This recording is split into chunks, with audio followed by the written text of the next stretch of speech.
Picture a world where avocados didn't exist, where spaghetti was exotic foreign food, where coffee meant instant Nescafe, and where the idea of eating raw fish would have been met with horror.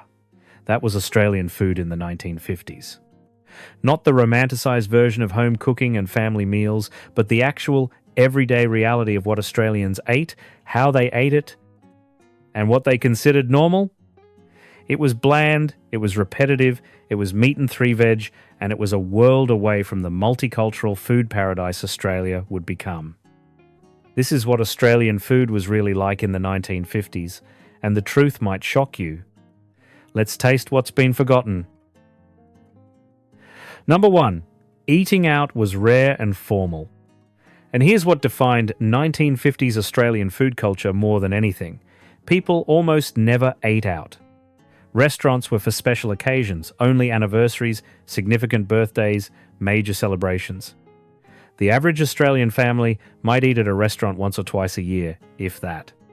When you did eat out, it was formal, you dressed up, children were expected to behave impeccably, and the menu was limited to a handful of options, usually meat-based and similar to what you'd eat at home, but fancier. Cafes existed but were for morning or afternoon tea, not meals. The concept of casual dining, of eating out regularly, of restaurants as entertainment or lifestyle that didn't exist. Food was something you prepared and ate at home every single day, 3 times a day. The social and cultural role food would later play as entertainment, as exploration, as identity was absent. Food in the 50s was fuel, routine, and family obligation, not pleasure or adventure. Number 2, processed food was modern and desirable. Here's something that surprises people. Australians in the 1950s aspired to processed food. Canned vegetables, instant mashed potato, packet soups, tinned spaghetti, processed cheese. These weren't last resorts. They were modern conveniences that showed you were keeping up with the times. Fresh food meant labour and expense. Processed food meant you could feed your family quickly with consistent results. Canned fruit in syrup was served at dinner parties. Tinned asparagus was considered a delicacy. Kraft cheese slices were sophisticated. The food snobbery was reversed. Fresh, seasonal. From-scratch cooking was what poor people did because they couldn't afford modern processed alternatives. The idea that fresh food was superior wouldn't emerge until decades later. In the 50s, a pantry full of tins and packets meant you were progressive and well-stocked. Number 3. Dessert was stodgy, sweet, and ever-present. No meal was complete without dessert, and 50s desserts were heavy, sweet, and designed to fill you up. Steamed puddings with custard, bread and butter pudding, rice pudding, jelly and ice cream, sponge cake, jam tarts, trifle loaded with cream and sherry. These weren't occasional treats, they were daily expectations. The idea of finishing dinner without something sweet was bizarre. Desserts were made from pantry staples, flour, sugar, eggs, milk, and served warm with custard or cream. They were comforting, familiar, and utterly devoid of sophistication. Fresh fruit for dessert was considered inadequate unless you were ill. Dessert was where 50s cooks showed their skills, and families judged the quality of a meal based on what came after the meat and vegetables. Number 4. Takeaway meant fish and chips, period. When Australians in the 50s wanted takeaway food, there was one option: fish and chips. Wrapped in newspaper, greasy, hot, and eaten with your fingers, or from the paper with a wooden fork. That was it. No pizza, no Chinese, no burgers, no kebabs, no Indian. Fish and chip shops were on every corner, and Friday night often meant fish and chips for tea. The fish was usually flake, heavily battered, and fried in beef dripping. The chips were thick, golden, and perfect with salt and vinegar. This was the only commercial food most Australians ever bought to eat at home. Everything else was cooked in your own kitchen. The idea of ringing for food delivery, or having a choice of cuisines, was decades away. Fish and chips weren't just popular, they were the only game in town. Number 5. White bread was the only bread. Bread in the 1950s meant white bread, sliced, from the baker or the shop. Wholemeal bread existed but was considered health food for invalids or people with digestive problems. Rye, sourdough, multigrain, bagels, focaccia, none of these existed in Australian consciousness. You made sandwiches with white bread.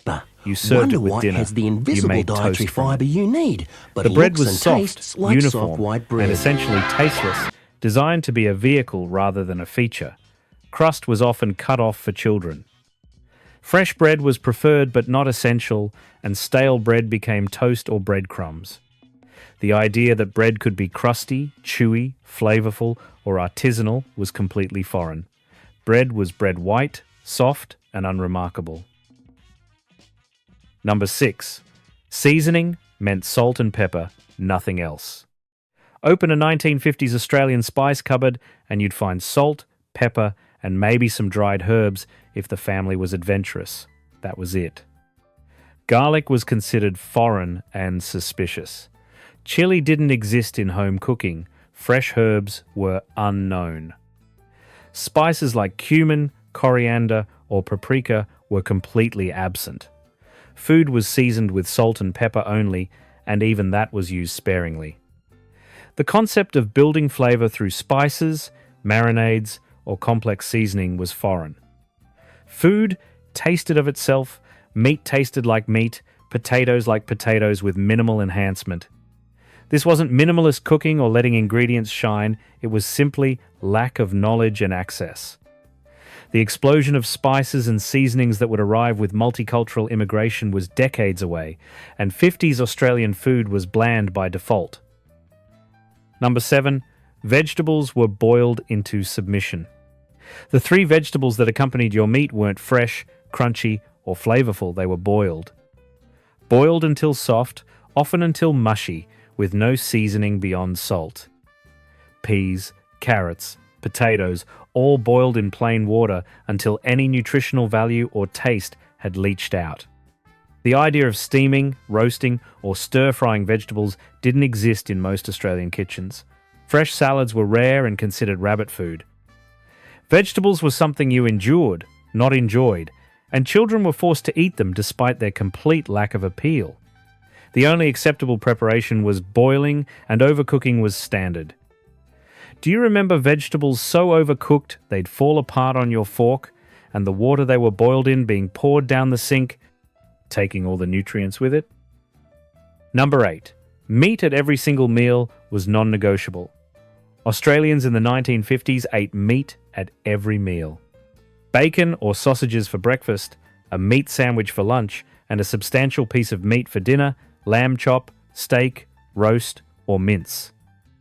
Vegetarianism was essentially unknown except for religious reasons, and a meal without meat wasn't considered a real meal. The meat was almost always lamb, beef, or pork, cooked well done until any trace of pink was gone. Rare or medium meat was considered dangerous and disgusting. Chicken was expensive and reserved for Sunday roasts. Fish was Friday food, often battered and fried. The sheer quantity of meat Australians consumed daily would horrify modern nutritionists, but in the 50s, it was simply how you ate. Meat meant prosperity, strength, and proper nutrition. Going without it meant poverty or illness. So there you have it, what Australian food was really like in the 1950s. Meat at every meal cooked well done, vegetables boiled to mush, minimal seasoning, white bread only, fish and chips as the sole takeaway, stodgy desserts every night, processed food as aspiration, and almost no eating out. It was repetitive, bland, and limited, shaped by post-war scarcity, British culinary traditions, and complete absence of multicultural influence. Australians ate to survive and to follow routine, not to enjoy or explore. The food revolution that would transform Australian cuisine, bringing Mediterranean, Asian, and Middle Eastern flavors, emphasizing fresh ingredients, celebrating diversity of taste, was still decades away. The contrast between 1950s Australian food and today's multicultural food scene is staggering.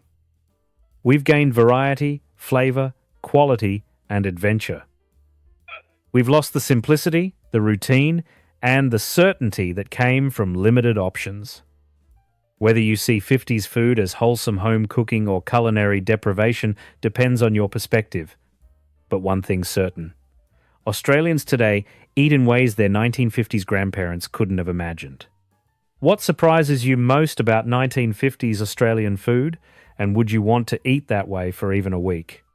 This was Retro Australia, where the past is still alive.